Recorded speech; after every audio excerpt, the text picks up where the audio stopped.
Olá, louvado seja nosso Senhor Jesus Cristo, para sempre seja louvado, glória ao Pai, ao Filho e ao Espírito Santo, como era no princípio, agora e sempre. Amém. Queridos irmãos e irmãs, paroquianos da nossa paróquia Nossa Senhora da Badia, Lagoa da Confusão, Diocese de Cristalândia, 19 de setembro de 2022, nessa segunda-feira, queremos ouvir o Evangelho de Lucas, capítulo 8, versículos de 16 a 18. O Senhor esteja convosco, Ele está no meio de nós.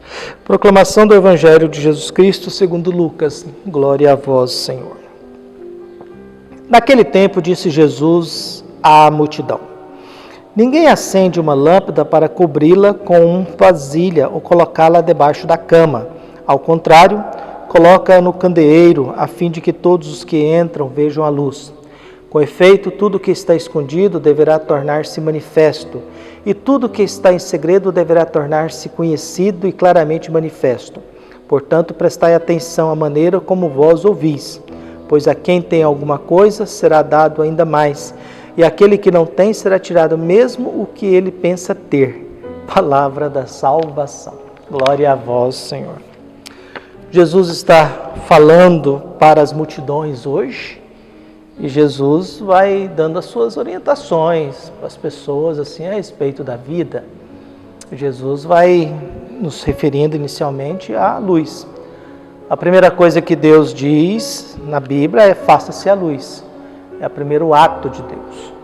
Fazer a luz quer dizer iluminar, nos tirar do caos. O que é o caos na terminologia grega? Você está numa queda livre. Imagina você caindo de um avião e esse trem não acaba e você está ali, naquela angústia daqueles segundos e daquele tempo que você está caindo. Você está caindo, nada ali te segura e esse trem não chega ao fim. Então o caos é isso, o caos é essa desordem, o caos é essa queda livre, o caos é esse sentimento de estar caindo. Às vezes a gente está dormindo ou a gente começa a dormir e a gente pensa que está caindo no buraco, né? É aquela sensação de que o corpo, a adrenalina sai por todos os lados. E por isso Deus faz a luz. Porque o ser humano que está nas trevas é alguém que é desorientado. Estar nas trevas é estar desorientado. Os pilotos de avião sabem muito bem o que é isso. Você pega um avião à noite, você joga e você não tem referência nenhuma, está tudo escuro. Você só tem o painel ali e aqueles instrumentos que dizem onde é que você está, qual é a altitude, qual é a velocidade, qual é a direção sua. Você só tem telinhas ali, e coisinhas no painel que diz, mas você olha, você não vê nada, só vê escuridão. Você entra numa nuvem, se não tiver o painel e ali apagar, você é uma pessoa desorientada. Você não sabe para onde que está indo, você não sabe que velocidade, que altura, quem está do lado, você não sabe nada. Por isso que Jesus no Evangelho, ele deu uma referência a essa luz. Ninguém acende uma lâmpada para cobri-la com uma vasilha ou colocá-la debaixo da cama, mas ao contrário, coloca no candeeiro a fim de que todos que entram vejam a luz. Jesus está usando isso para que as pessoas possam ver no mundo que nós vivemos o bem que a gente faz. Ver a luz que nos tira do caos. Ver a luz que nos tira da desorientação. Ver a luz que nos tira das trevas. Por isso, aquilo que é feito como luz tem que ser apresentado para orientar as pessoas. Porque todos aqueles que entrarem vejam a luz. Com efeito, tudo que está escondido deverá tornar-se manifesto. Quando Jesus fala disso, ele não está falando da esfera íntima, pessoal, privada, nada disso. Jesus está falando da conduta humana entre pessoas boas, honestas, desonestas e ruins. É a maldade humana que vai ser manifesta. É a maldade do ser humano que vai se apresentar. É isso que Jesus está querendo dizer. Não está falando das nossas intimidades, está falando das nossas privacidades, nada disso. Ele está falando da conduta de injustiça do ser humano. De fariseus que falam de Deus, depois matam Jesus. E a gente descobre quem eles são. Dos mestres da lei, que falam da lei de Deus, depois condenam Jesus, a gente vai descobrir quem eles são. Viu? E tantas outras realidades, de um Judas que caminha com Jesus, depois traz Jesus, a gente vai descobrir quem ele é. Ou um Pedro que fala muito, mas na hora do vamos ver, descobrimos que é um covarde. Nega Jesus. Ou um Jesus que parece que é o super-homem, que cura todo mundo, expulsa o demônio, depois no Horto das Oliveiras e na cruz é um ser humano fragilizado,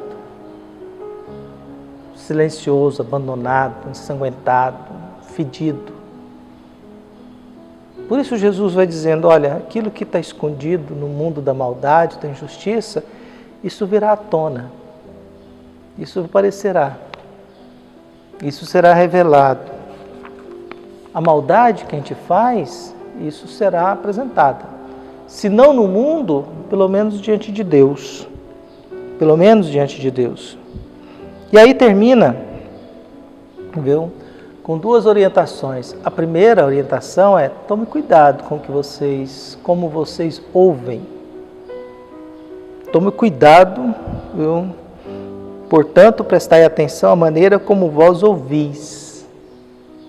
Essa frase ela é interessante. Vocês vão escutar muita coisa por aí.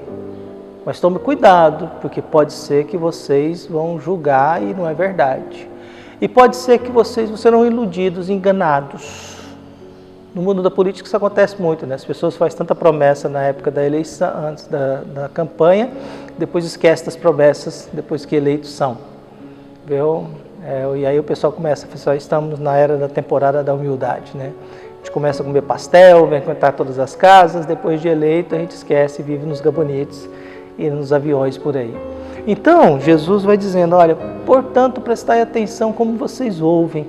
Essa questão do prestar atenção sobre o que a gente ouve, ela é muito importante para a fé. Porque no mundo em que todo mundo fala, e fala muito e é cansativo, às vezes a gente precisa se perguntar, mas quem é que está falando e o que está falando e por que está falando isso? E na conclusão final, Jesus diz, olha, a lógica diante de Deus é o seguinte, se Deus confiou algo pequeno em você e você correspondeu, Deus confiará ainda mais. Mas se Deus confiou e você não fez nada, viu? Você vai perder até aquilo que você pensa que tem. Até aquilo que você pensa que tem. Então, peçamos a Deus que ilumine o nosso coração, nos fortaleça na fé e nos ajude a prestar cada vez mais atenção ao carinho que Deus tem por cada um de nós. E que a gente não corra o risco de pensar que a gente tem alguma coisa e porque perdemos a confiança em Deus, a gente vai perder até aquilo que a gente pensa que tem. Viu?